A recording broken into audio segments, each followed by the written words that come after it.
L'avenir nous réserve plein de choses que le présent ignore. Imaginez un enfant abandonné par ses parents pour la simple raison que son père était musulman et sa mère catholique, et qui revient, dès ses 20 ans, à créer la plus grosse entreprise de tout le temps, avec une valeur estimée aujourd'hui à 2200 milliards de dollars. Non, ce n'est pas un conte, mais une vraie histoire plus qu'inspirante de Steve Jobs, l'homme derrière les iPhones et les iPads. Nul ne peut regarder cette histoire et rester indifférent, tellement que cette histoire est intrigante. Dans cette vidéo, j'essaierai autant que je peux de la restituer brièvement. Mais je vous avertis, elle est pleine d'émotions et d'inspiration, et nous montre à quel point une vision, un courage, une dévotion peut changer le monde. Vous n'êtes peut-être pas prêts pour cette histoire.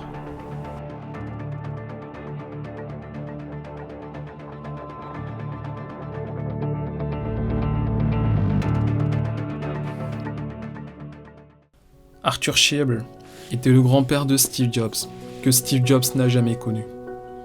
Sa fille, Joan Schiebel, était celle qui donna naissance à Steve alors qu'elle était étudiante à l'université du Wisconsin, dans l'état du Wisconsin. Était amoureuse d'un certain Abdel Fattah, John Jandali, un maître assistant musulman originaire de Syrie, venu aux États-Unis pour son doctorat. La biographie de Steve raconte que le grand-père de Steve était très strict en ce qui concerne les fréquentations de sa fille. Quand il apprit qu'elle était amoureuse de ce Abdel Fattah, et celui-ci était non catholique, il la menaça de couper ses vivres et plus tard de la déshériter. De l'autre côté, dans la très riche famille d'Abdel Fattah, dont le père possédait plein d'entreprises et de raffineries d'huile d'olive, l'éducation était très importante telle que, pendant des générations, ils envoyaient leurs enfants étudier à Istanbul ou à la Sorbonne. L'amour triomphant sur les exigences de son père, Joan Schiebel s'est rendue en Syrie en 1954 avec Abdel Fattah, voyage après lequel elle tomba enceinte de Steve. Elle n'avait que 23 ans, et Abdel Fattah aussi. Sous la pression de son père qui la menaçait de la déshériter si elle épousait Abdel Fattah, et l'avortement n'était pas la meilleure des solutions dans une famille catholique, Joan partit pour San Francisco, en Californie, et trouva un médecin qui s'occupait des filles mères qui l'aida dans sa grossesse, et cherchait discrètement pour son futur bébé une famille adoptive. Il en trouva une, un avocat et son épouse, qui désistèrent quand ils apprirent à la naissance de Steve le 24 février 1955 que c'était un garçon et que eux voulaient une fille. Le médecin trouva une autre famille, cette fois composée d'un mécanicien, Paul Jobs, et son épouse Clara, qui appelèrent le nouveau-né Stephen Paul Jobs.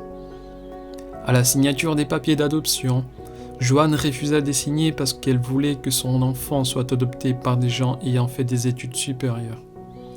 Paul Jobs n'était que mécanicien. Mais quelques semaines plus tard, elle accepta et demanda simplement que la famille adoptive signe un engagement pour créer un fonds de financement pour plus tard envoyer le garçon à l'université. C'est ainsi que le bébé de Joan, né le 24 février 1955, est devenu Stephen Paul Jobs, et ses rêves assez fous commencent ici. Avec ses parents adoptifs, Steve s'est toujours senti comme un enfant spécial. Non pas abandonné, le dit-il, mais simplement un enfant à part. Il réfute l'idée selon laquelle certains disent que l'abandon est la raison pour laquelle il a travaillé dur, pour que ses parents biologiques regrettent de l'avoir laissé en chemin. Il estime plutôt que sa force vient de ses parents adoptifs qui l'ont convaincu qu'il était un enfant spécial. La famille Jobs habitait dans la Silicon Valley, au 286 Diablo, et Paul Jobs, mécanicien, réparait des véhicules et les revendait. Leur voisin d'en face était un agent immobilier prospère. Paul Jobs, voyant cet agent immobilier se faire fortune alors qu'il n'était pas particulièrement brillant, tentait lui aussi l'aventure en prenant des cours renforcés dans le domaine et obtint plus tard son diplôme d'agent immobilier. Malheureusement, le marché s'était effondré à ce moment même et la famille dans le besoin contractèrent un nouveau prêt. En classe de CM1, L'instituteur demanda un jour à Steve qu'est-ce qu'il ne comprenait pas dans l'univers. Ce dernier lui répond « Je ne comprends pas pourquoi mon père tout à coup n'a plus d'argent. » Vers la fin du semaine, Steve Jobs a passé des tests et ses notes étaient du niveau d'une classe de 5e. Le corps enseignant conclut qu'il était intellectuellement précoce. Mais ses parents jugèrent de le faire passer qu'en 6e. Il rejoignit une nouvelle école et la transition n'avait pas été facile. La nouvelle école était le théâtre des bagarres, du racket dans les toilettes, dans un quartier animé par des guerres ethniques entre gangs. Souvent molesté, Steve Jobs posa un ultimatum à ses parents. « Changez-moi d'école ou j'arrête d'aller à celle-ci. » Ils cédèrent et déménagèrent à 5 km au sud, à Palo Alto. La nouvelle maison dispose d'un garage qui sera plus tard le fameux garage dans lequel Apple est né. Paul et Clara Jobs amenèrent leur fils à l'église pour qu'il ait une éducation religieuse. Quand un jour, celui-ci prit la couverture d'un magazine où y est la photo d'un enfant du Biafra, mourant de faim, et apostropha le pasteur. « Pasteur, si je lève mon doigt, Dieu sait avant moi quel doigt je vais lever. »« Oui, mon fils, Dieu sait tout. » Le jeune Steve lui montra la photo en disant « Dieu est donc au courant pour ce qui arrive à ses enfants. » « Steve, je sais que c'est difficile à comprendre, mais oui, il sait. » Alors le jeune homme répond qu'il voulait plus rien savoir d'un tel Dieu. Par contre, passionné par l'électronique, passion qui reflétait l'ambiance de la vallée de l'époque tirée du ficelle par l'industrie du semi-conducteur, d'où a pris nom, soit dit en passant, la Silicon Valley, Steve Jobs décide pour un projet d'école de construire un fréquencemètre capable de compter le nombre de pulsations par seconde d'un signal. Ayant besoin pour ce faire d'un composant que Hewlett-Packard ou HP en abréviation fabriquait, il prit un téléphone et appela via l'annuaire le PDG même de HP. Il obtint le composant qu'il voulait, en plus d'un emploi chez HP. Il raconta plus tard que le succès de certaines personnes provient de ce genre d'action. I've never found anybody that didn't want to help me if I asked them for help. But I called up Bill Hewlett when I was 12 years old, and he lived in Palo Alto. His number was still in the phone book. And he answered the phone himself. He said, yes? He said, hi, I'm Steve Jobs. I'm 12 years old. I'm a student in high school, and I want to build a frequency counter. And I was wondering if you had any spare parts I could have. And he laughed, and he gave me the spare parts to build this frequency counter, and he gave me a job that summer in Hewlett-Packard, working on the assembly line, putting nuts and bolts together on frequency counters. And when people ask me, I try to be as responsive, to pay that debt of gratitude back. Most people never pick up the phone and call. Most people never ask. And that's what separates sometimes the people that do things from the people that just dream about them. Plus tard, il fait la rencontre d'un autre Steve, Wozniak pour son prénom, qui était passionné d'électronique et en savait beaucoup plus sur l'électronique que Steve Jobs. C'étaient des vrais nerds. À eux deux, ils inventèrent un jour de septembre 1971 un appareil baptisé la Blue Box et qui permettait de passer des appels gratuits en contournant la technologie des très grosses entreprises de télécommunications qui pesaient des milliards de dollars à l'époque. Ils composèrent un numéro et firent « Allô, nous vous appelons gratuitement de la Californie, vous vous rendez compte ?» Ensuite appelèrent le Vatican et imitèrent la voix du secrétaire d'État de l'époque, Henry Kissinger, et dirent « Nous, être à le sommet de Moscou, et voulons parler à les papes. » L'évêque qui était sur la ligne disait qu'il était 5h du matin au Vatican et que le pape dormait. Les deux avaient fabriqué une centaine de Blue Box et les vendirent toutes. L'enfant grandit et il était temps d'aller à l'université. Une rencontre, un choix, une destination changèrent à jamais la vie de Steve et l'entreprirent dans des nouvelles aventures périlleuses et incertaines.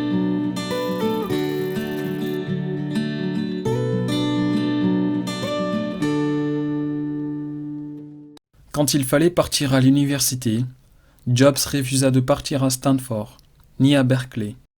Il estime que les gens là-bas n'avaient pas le goût à l'art et que lui voulait un supplément d'âme, qu'il voulait faire quelque chose de différent et d'intéressant. Ses parents l'inscrivirent au collège Red dans l'Oregon à côté. Cet établissement coûtait très cher.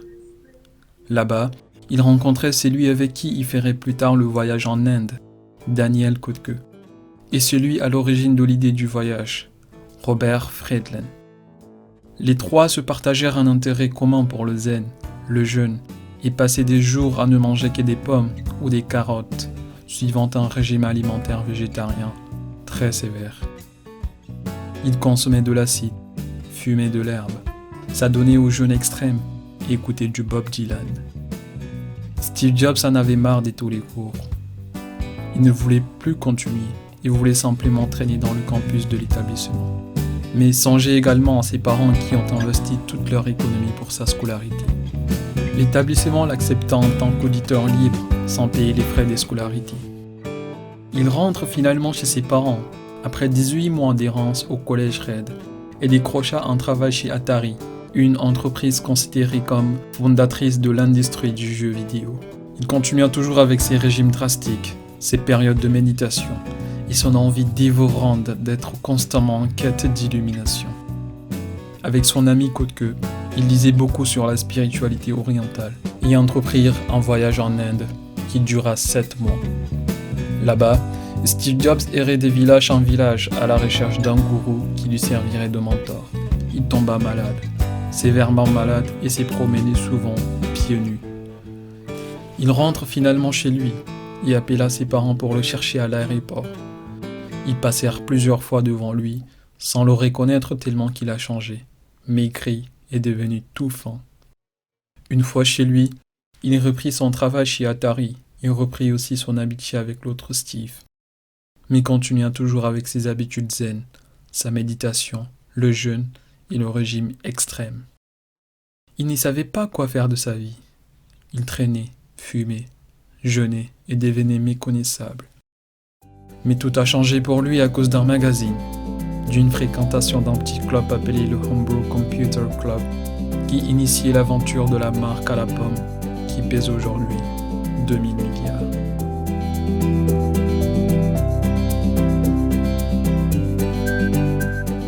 Chez lui, Steve Jobs méditait le matin, suivait l'après-midi des cours de physique à Stanford, juste à côté de chez lui. Il travaillait la nuit chez Atari en tant que concepteur de jeux vidéo. L'époque, dit-il, était formidable. Il y avait un catalogue nommé Whole Earth Catalog qui répertorie le processus par lequel l'individu peut mener sa propre éducation, trouver sa propre inspiration, modeler son environnement et partager son aventure. C'est de ce catalogue qu'il tire la fameuse citation « Soyez insatiables, soyez fous ». Ce catalogue était publié avec le Portola Institute, une fondation dédiée à l'enseignement de l'informatique, adobée d'une association ayant comme maxime le pouvoir informatique au peuple. Ses fondateurs décidèrent de créer un club dans lequel on pourrait se partager les dernières innovations technologiques en matière d'ordinateurs personnels. Parmi les membres du club, il y avait un certain Bill Gates et un Paul Allen, mais aussi nos deux Steve. Le club devint réellement un lieu d'échange et de partage. À la première réunion, Steve Wozniak découvrit une fiche technique d'un micro-processeur et eut immédiatement une vision de ce qui serait plus tard leur premier ordinateur, l'Apple I. En dimanche de juin 1975, Wozniak termina et donna vie à sa vision. Il créa son propre ordinateur. C'était la première fois, dit-il, qu'en tapant un caractère sur un clavier, on le voyait s'afficher sur l'écran de son ordinateur. Steve Jobs l'aida à avoir d'autres composants nécessaires pour pouvoir stocker des données dans le tout nouvel ordinateur. Ils le présentèrent au club qui désormais réunissait plus de 100 personnes. Wozniak voulait donner gratuitement l'Apple I à tous les membres du club.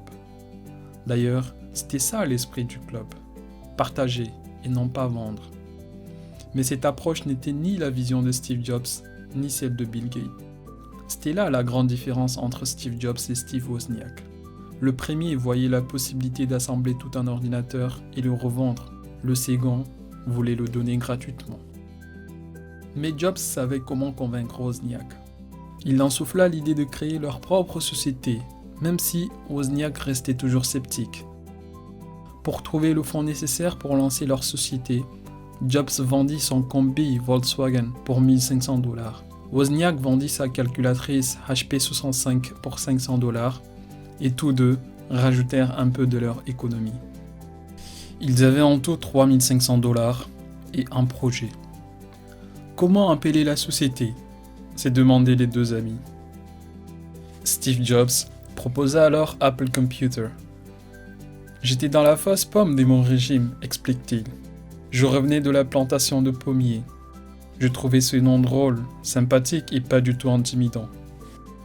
Jobs était complètement investi dans la toute petite entreprise des deux gamins qui avaient à peine 20 ans et dont le siège social était le garage de ses parents. Wozniak, lui, toujours sceptique en ce qui concerne la nouvelle aventure, gardait son emploi chez HP, à qui il proposait le schéma de l'Apple I. HP jugea que c'était un travail amateur et que HP ne concevait que des machines haut de gamme. Déçu, Wozniak n'avait plus qu'à tout donner pour Apple. Il avait 45% des parts, Steve Jobs aussi. Les 10% restants étaient attribués à Ron Wyan, un ami de Steve Jobs, qui leur aida dans la rédaction du contrat et dans tout autre document juridique, et qui leur servit de médiateur en cas de désaccord entre les deux fondateurs. Steve Jobs aura la charge de la direction générale et du marketing, Wozniak la charge de l'ingénierie électronique des projets, et Wyan de la documentation et de l'ingénierie mécanique. Ce dernier désista et renonça à ses parts de 10% dans la société et recevait dans l'immédiat quelques $800 de compensation. S'il n'avait pas renoncé, ces 10% auraient valu aujourd'hui plus de 25 milliards de dollars. Steve Jobs, usant de ses talents, trouvant un potentiel client qui disposait de quelques magasins d'informatique qui lui remit sa carte et lui dit simplement « On reste en contact ». Le lendemain, Steve va le retrouver dans son magasin et lui dit « Je reste en contact comme vous l'avez dit ». Ils concluent leur premier contrat. Le monsieur était prêt à acheter 50 ordinateurs, tout assemblés, pour $500 la pièce. Wozniak ne croyait pas ce qui venait de se passer, mais il eût bien fallu croire. Munis de leur bon de commande, ils passèrent partout pour trouver un fournisseur des composants électroniques en échange de parts de Apple, parce qu'ils n'avaient pas de quoi payer ses fournisseurs. Après des difficultés, Apple faisait des profits 30 jours après sa création. Le garage des Jobs était leur local. Les deux amis s'adonnaient à fond dans leur aventure. Jobs avait sa touche d'artiste et de marketeur. Wozniak son talent pour l'électronique. Les deux se complétèrent très bien. Apple croîtra, s'affine et se peaufine chemin faisant.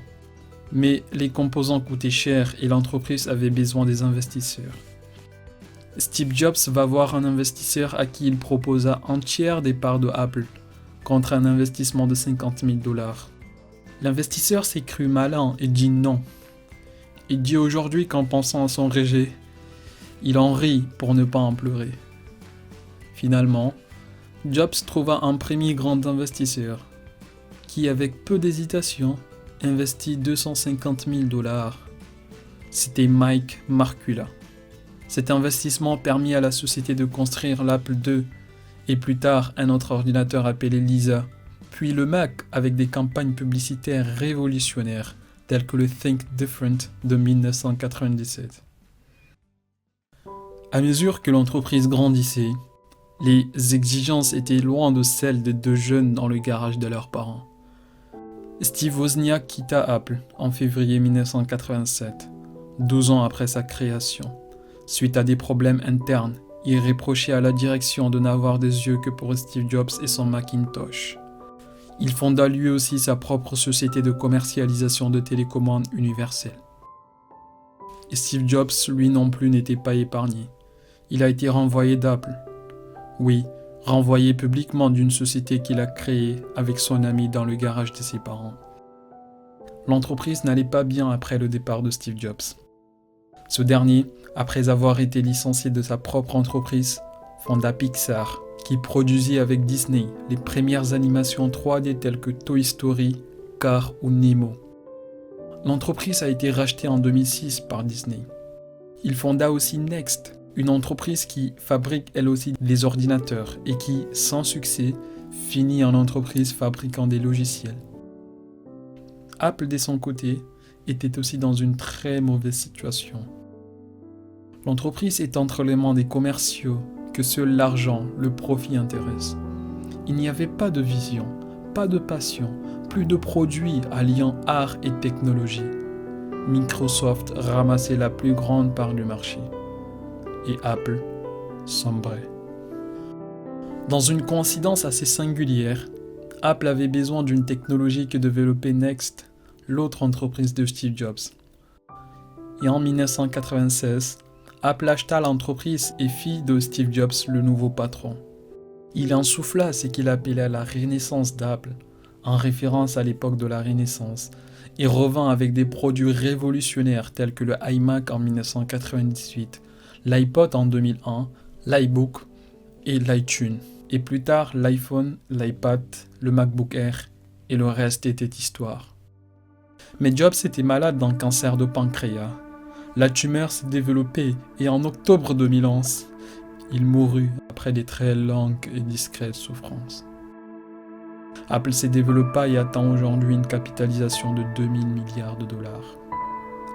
L'histoire de Steve Jobs est assez singulière, mais elle montre à quel point une vision, un courage, une dévotion peuvent changer le monde.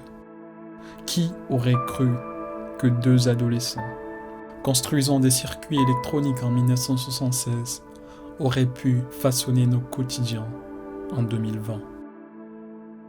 Soyez fous, soyez insatiables.